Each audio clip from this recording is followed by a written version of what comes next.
vamos continuar o nosso estudo do profeta Eliseu. Vamos ler apenas um versículo, 2 Reis, capítulo 2, verso 14. Tomou o manto que Elias lhe deixara cair, feriu as águas e disse: Onde está o Senhor, Deus de Elias? Quando feriu ele as águas, elas se dividiram para um e o outro lado, e Eliseu passou. Só recordando, irmãos, nós estamos estudando esse tema desde o ano passado, Reis e Profetas Falam. Hoje estudamos o profeta Elias e estamos estudando um pouquinho do profeta Eliseu. A história de Eliseu, ela é bem comprida. Nós separamos aqui 20 destas histórias, não é todo o estudo de Eliseu, mas apenas 20 histórias marcantes que demonstram tanta dedicação de Eliseu no ministério, também como o poder de Deus na vida deste homem, quando assim ele, em várias situações, demonstrou através dos milagres que foram acontecendo o poder de Deus. Nunca milagre é algo que foi feito ou que é feito para o engrandecimento humano. Então, tudo que nós fazemos, tudo que nós podemos fazer, talvez aos olhos humanos como um grande feito, isso só prova mais o cuidado, o amor de Deus e o poder de Deus sobre nós. E aí nós separamos aqui essas 20 histórias, acredito que não vai dar para chegar no fim, né? Vamos ver se a gente pula algumas. Mas aqui nós temos várias histórias. Depois, se você quiser, lá no Instagram tem toda essa lista que você pode copiar. E nós começamos então a partir do chamado de Eliseu, quando lá em 1 Reis 19, nós encontramos naquele momento que Elias, depois de passar um tempo no Monte Horebe, ele desce e a primeira pessoa que ele encontra foi Eliseu, e ele lançou o manto sobre ele, que significava ali que ele estava sendo usado por Deus para chamar aquele que seria o seu sucessor. Explicamos que durante algum tempo ainda Eliseu era apenas o servo de Elias, estava junto com Elias, mas chega um momento, e que nós também estudamos na semana passada, quando Elias será levado aos céus, e nesse momento ele fala com Eliseu: pede o que quiseres, o que queres que eu te faça. E falamos, como Eliseu tem se demonstrado um homem de Deus desde o seu chamado. Ele não se preocupou em largar, talvez, a família, os bens que ele possuía, se entregou àquele ministério. Como também nesta hora o seu pedido vem comprovar que o que mais ele queria era servir a Deus. Pede a porção dobrada do Espírito. Então, o que um pastor pode pedir a mais, senão a porção dobrada do Espírito, ou seja, para que como outros servos, ele valorizou outros servos, e ele pede para que ele também possa servir como Elias serviu. E a gente percebe aqui esse amor, esse cuidado dele, quando Elias é levado aos céus, ele fala de forma bem concisa sobre esse poder de Elias, do cuidado de Elias, aquilo que Elias tinha feito. Chegamos então na passagem onde nós paramos na semana passada. E esse texto é um dos textos que podemos chamar de comprovação do seu chamado. Elias havia partido e Eliseu não tinha mais o Elias para pedir ajuda, para pedir conselho, para ser seu companheiro de ministério. Era ele agora que iria liderar aquele povo. Mas nós percebemos que Elias passou, mas Deus não. Então, este homem de Deus, Eliseu, ele vai, através de alguns primeiros milagres, aqui podemos dizer, registro de 3 milagres, que demonstram esse poder de Deus, esse cuidado de Deus aqui na continuidade. Então, o primeiro é esse, Eliseu divide o Jordão, depois temos aqui sara as águas e amaldiçoa os rapazes que zombam dele. Essa cena de dividir o Jordão, nós falamos que para que Elias fosse levado aos céus, ele, em um gesto, tomou também o seu manto, feriu as águas e elas se abriram, ou seja, eles saíram, né, para o outro lado. Eles não estavam mais na terra do Senhor, eles saíram para o outro lado. E como que Eliseu poderia fazer para voltar? Se aquelas águas poderiam impedi-lo de voltar. E aí então nós percebemos que há esse episódio aqui da travessia do rio, né? Travessia, onde está o Senhor Deus de Elias? Essa afirmação aqui que eu queria dizer, como ele valorizou o homem de Deus, Elias, que havia partido. Quando feriu ele as águas, elas se dividiram para um lado, para um e o outro lado, e Eliseu passou. A gente percebe aqui que, de alguma forma, ao levar Eliseu para o outro lado do Jordão, Elias estava aqui obrigando a confiar em Deus, na sua condução de volta. E quando ele toma o manto de Elias, ele estava aceitando essa responsabilidade. E ao usar o manto, ele assim estava declarando a sua fé. E mais um pouco, esse ato que acontece aqui, é o ato que vai também comprovar para as outras pessoas que ele era realmente um homem que estaria substituindo ao grande profeta Elias. E nós percebemos aqui exatamente o que acontece. Na sequência, o verso 15, estou em 2 Reis, capítulo 2, no verso 15, fala: vendo, pois, os discípulos dos profetas que estavam de fronte em Jericó, disseram: o espírito de Elias repousa sobre Eliseu. Vieram-lhe ao encontro e se prostraram diante dele em terra. Embora a linguagem aqui seja um pouco estranha para nós, né? Até algumas igrejas, denominações trazem algumas dessas coisas do Antigo Testamento ou da forma que havia naquela época para hoje. Nós sabemos que hoje não é assim, né? Nós não devemos nos curvar, nos prostrar diante de um homem, mas aqui a questão era diferente. Esse era um profeta do Senhor.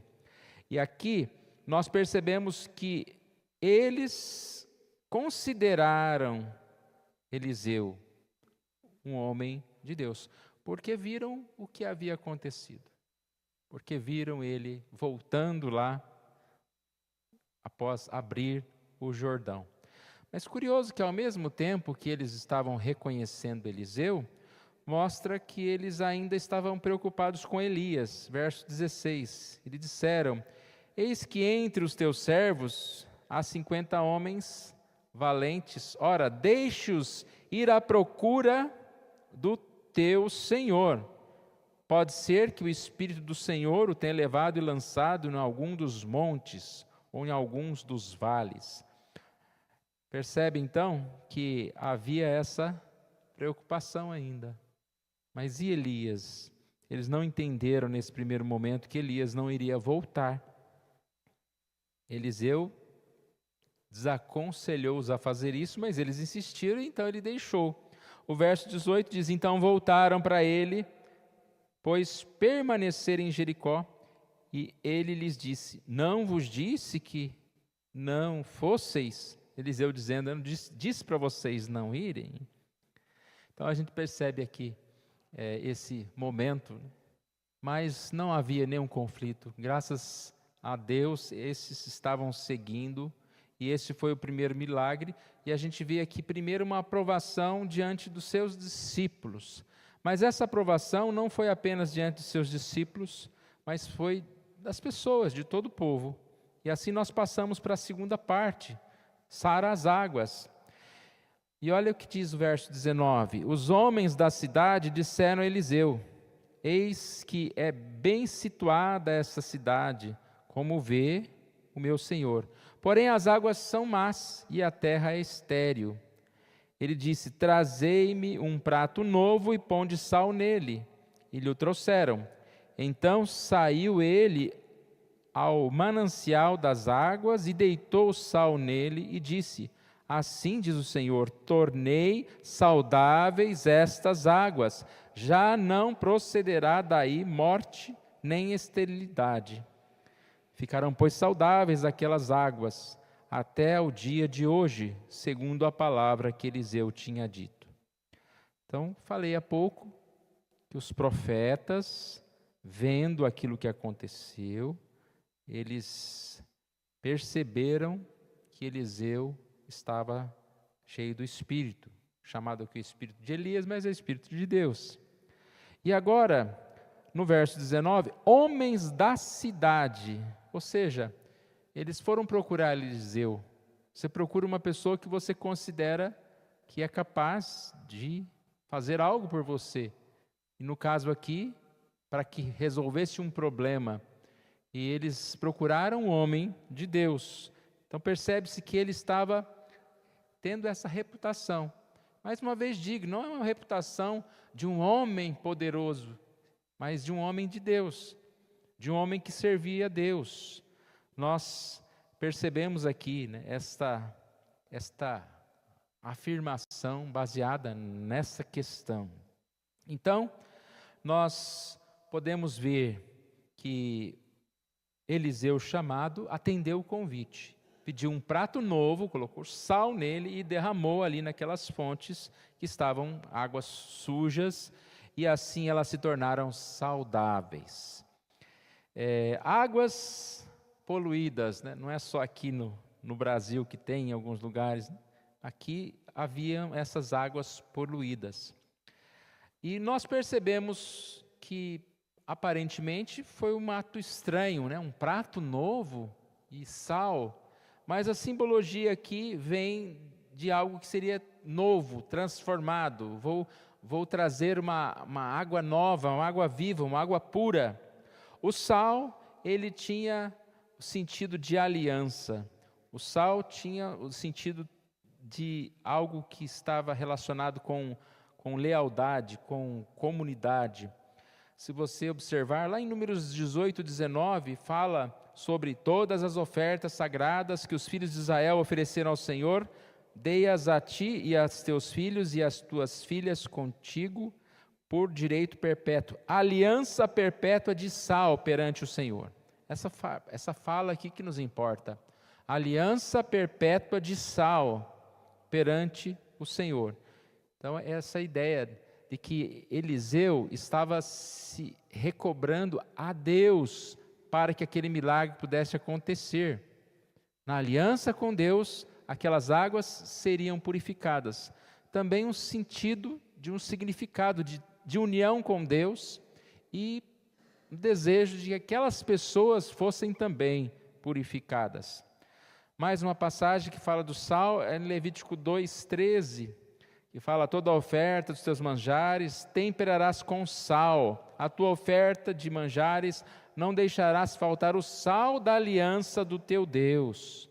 Em todas as tuas ofertas aplicarás sal. Há uma repetição. Então nós estamos vendo aqui o porquê do chamado aqui ao sal. A expressão também comer sal tinha o significado de hospitalidade, que eu falei há pouco. O sal tinha o sentido de amizade, lealdade. Em primeiro lugar, essa amizade entre Deus e os homens. Purificar aquelas águas era uma demonstração de que Deus estava fazendo essa aliança com aquelas pessoas, tirando o mal da vida delas. Era um sentido espiritual, de que Deus estava com elas. E nós então sabemos que o sal em si não purificou as águas, mas sim o próprio Deus. Tem vários outros exemplos aqui na Bíblia, né? Poderíamos citar em Mara, lá o amargo, quando Moisés saneou as águas, lançando nela um pedaço de árvore. E outros exemplos falam a respeito dessa questão, deste milagre. Mas a ideia aqui é um milagre de recomeço. É um milagre que era um sermão prático, de que as bênçãos de Deus estavam sobre aquela nação, de que havia uma aliança sobre aquele povo. Eles, assim, também estavam chamados a andar nos caminhos do Senhor. A terceira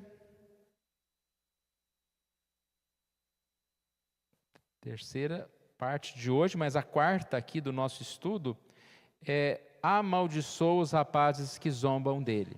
2 Reis 2, 23 a 25. É um texto curto, vamos ler aqui.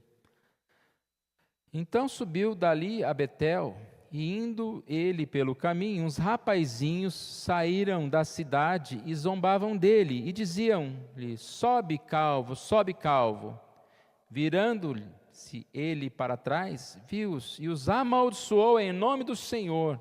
Então 2 ursas saíram do bosque e despedaçaram 42 deles. Dali foi ele para o Monte Carmelo, de onde voltou para Samaria. É uma passagem que, se a gente tirar do contexto histórico, se a gente tirar do contexto no qual nós já estamos um pouquinho dentro dele, seria muito estranha. Mas o que eu afirmei até agora? Que Elias deixou para que Eliseu continuasse o ministério. E todos os atos que nós contamos até agora confirmavam aquele homem como um homem de Deus. Ele vai, separa as águas, dividiu as águas. Ele vai, purifica as águas de uma cidade, e assim demonstrando também poder e também que era um homem de Deus. E agora, vamos tentar entender um pouquinho esse contexto. Primeiro a gente lê com pena, parece que alguns adolescentes foram lá, fizeram uma brincadeira com Eliseu, né? Ô, seu careca, né? E ele ficou muito bravo e mandou matar todo mundo. Não é bem isso. Primeiro, esses rapazinhos aqui eram jovens muito capazes de discernir o que era certo e o que era errado, e eles estavam realmente ridicularizando o servo de Deus. Vocês perceberam que ele fala sobe calvo, sobe calvo? O que ele quer dizer com isso? O que aconteceu com Elias? Elias subiu aos céus. E eles estão dizendo aqui, agora sobe também, você não é o homem de Deus? Você não é um homem poderoso? Segue o mesmo caminho. Ao mesmo tempo fala, sai da nossa vida, que vai para o céu, não fica atrapalhando a gente. E nós começamos a perceber que eles estão blasfemando contra um homem de Deus, mas contra o próprio Deus. E mais uma vez, o contexto daquela época é diferente de hoje. Embora a gente não pode ir contra um servo de Deus também, nem ninguém, né? Não é um pastor, um irmão, um presbítero, nós devemos honrar as pessoas. Mas aqui o contexto era muito mais sério. E quando se fala de calvície, né? É difícil falar sobre esse tema aqui, mas o cabelo grisalho era algo especial, né? Lá em Provérbios 16:31 fala que era coroa, honra. Olha aquele senhor ali. Mas a calvície era considerada uma desgraça, um termo pesado, né?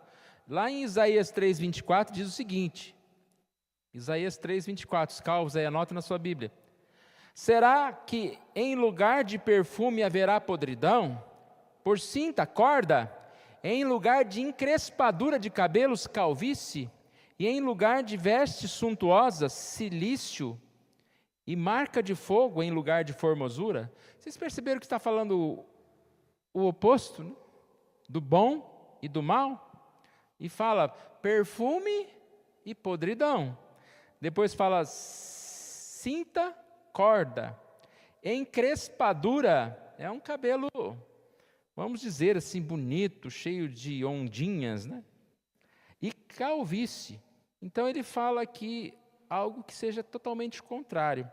E quando aqueles homens começam a falar, seu calvo, sobe calvo, eles estão como que se amaldiçoando aqui o servo de Deus, como que se desrespeitando o próprio Deus, como que transgredindo a aliança.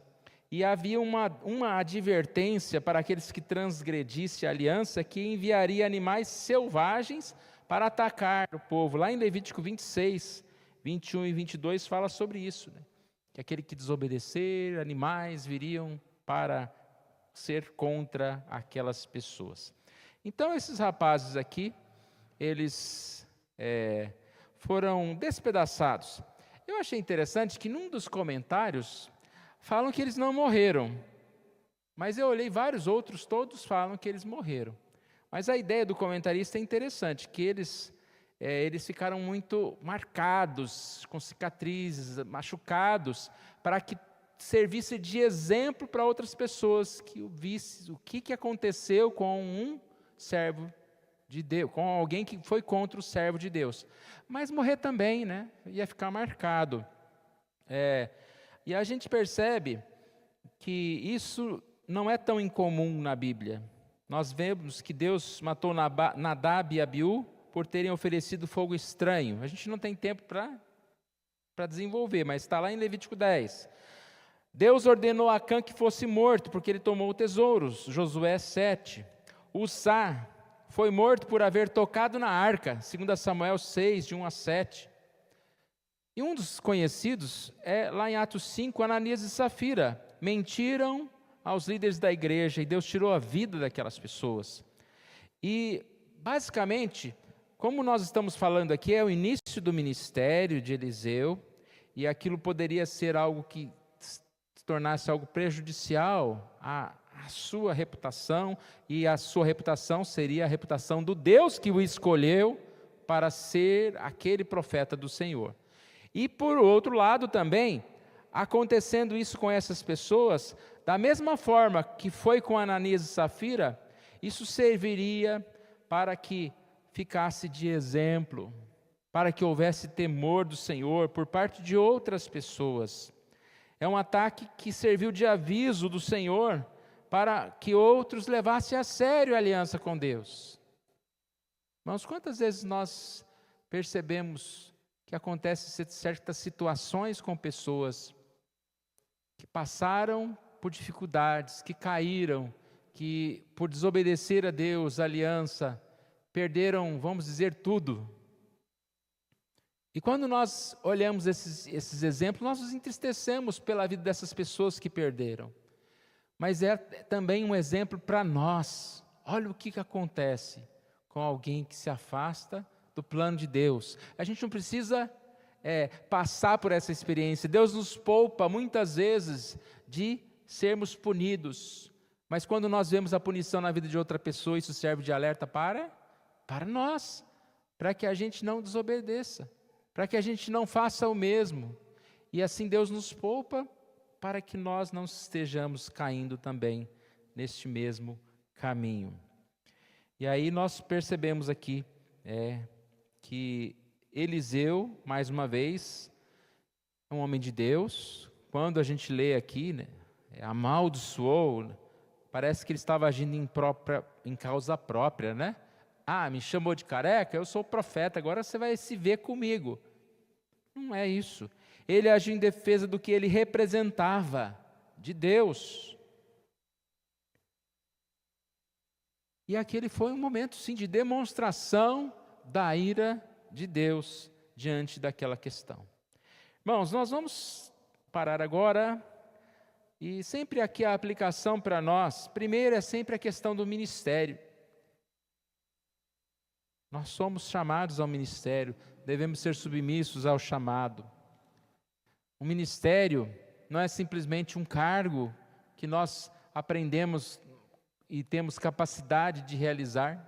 Se você vai conseguir um emprego, arrumar um emprego, você chega lá e você aprende aquilo que é feito e você, tudo bem, você já está cumprindo a sua função. Ministério não é só isso. Ministério, além de nós aprendermos a nossa função, nós temos que dedicar realmente o nosso coração e fazer aquilo que o Senhor quer, não o que nós queremos, não o que agrada a nós mesmos. O ministério é ser servo, às vezes num lugar que a gente não quer, ou às vezes fazer algo que a gente acha que não está na nossa capacidade, ou que está abaixo da nossa capacidade, não sei. Eliseu foi um homem que demonstrou fé desde o início. Outra coisa que a gente vê aqui é a comprovação de um ministério, irmãos. É frutos. Hoje a gente vê muita comprovação de ministério através de foto no Instagram, né? Nós não somos contra fotos, nós achamos que não está errado. Mas o ministério não pode ser das fotos no Instagram.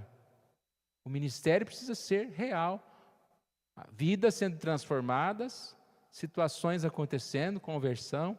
E nós, como líderes, nós precisamos que provas desse ministério sejam visíveis, para que esse ministério prossiga, para que ele realmente seja visto pela comunidade. Infelizmente, nós vemos muitas vezes o testemunho, nosso ministério sendo escândalo, sendo vergonha para outras pessoas, e não é motivo das pessoas falarem, olha um homem de Deus ali. Isso é muito sério. Ele foi esse homem que teve comprovação através de frutos. Poxa, dividiu o Jordão, purificou águas, ministério da cura, restauração do povo, mas também foi usado por Deus para que pessoas que zombavam do Evangelho fossem confrontadas. Isso aqui é importante também, irmãos. Nós, como igreja, devemos confrontar o pecado, confrontar pessoas que são contrárias à verdade. Não é aceitar tudo, né? Não é ser bonzinho com tudo. Nós precisamos confrontar aqueles que zombam do Evangelho. Ele foi humilde para reconhecer o poder de Deus. Sempre nós vemos essa humildade dele, desde o início, né? Deus de Elias, ele fala. E depois quando ele divide essas águas, ele passa, nós percebemos que ele foi humilde no encontro com os discípulos, que por mais que o aceitaram, também queriam saber, mas vamos procurar Elias, né? Ele não fez nada contra estes homens. Ele foi um homem humilde quando ele pega este prato, né, novo, com sal, demonstrando que aquilo era uma aliança com Deus e não o poderoso que chegou ali para resolver os problemas. Quando o ministério dele também foi ridicularizado, ele assim soube o que fazer. Devemos estar prontos ao trabalho do Senhor, devemos estar prontos à ação do Senhor. Profetas e reis, ou reis e profetas falam hoje. A palavra de Deus fala conosco e nós precisamos diariamente ter comunhão com essa palavra. Diariamente nos debruçar, ler, entendê-la e, se possível, ainda falar com outros dessa palavra, anunciar essa palavra, ser testemunho. Que Deus assim fale conosco mais essa semana que nós temos pela frente, que nós possamos dedicar esse tempo ao Senhor, sempre com a pergunta, né? O que o Senhor quer de mim? O que o Senhor quer que eu faça?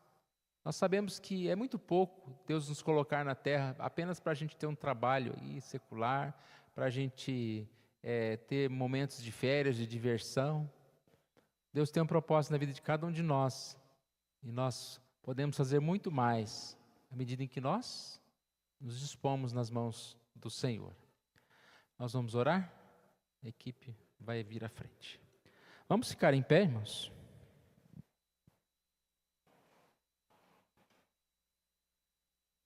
Deus querido, nós te louvamos, ó Pai, por essa oportunidade que o Senhor nos dá, de mais uma vez estudar a Tua Palavra. Agradecemos a Ti, Senhor, por tantos exemplos que nós temos de homens que dedicaram a sua vida, que serviram ao Senhor. Pai amado, que o Senhor Deus nos ajude, para que nós possamos olhar para os servos do passado, para ver a fé que tiveram, para ver, ó Deus, a entrega que fizeram, e que assim, ó Deus, nós possamos também olhar para nós mesmos, desejando servir mais o Senhor. Que o Senhor abençoe esta semana, ó Deus, esteja com cada um, as dificuldades que tem a enfrentar, ó Deus, abençoando também os corações, para que o Senhor Deus esteja sempre presente, consolando cada um nas situações da sua vida. E principalmente, ó Deus, que o Senhor Deus nos ajude para que nós tenhamos esse desejo de servir mais.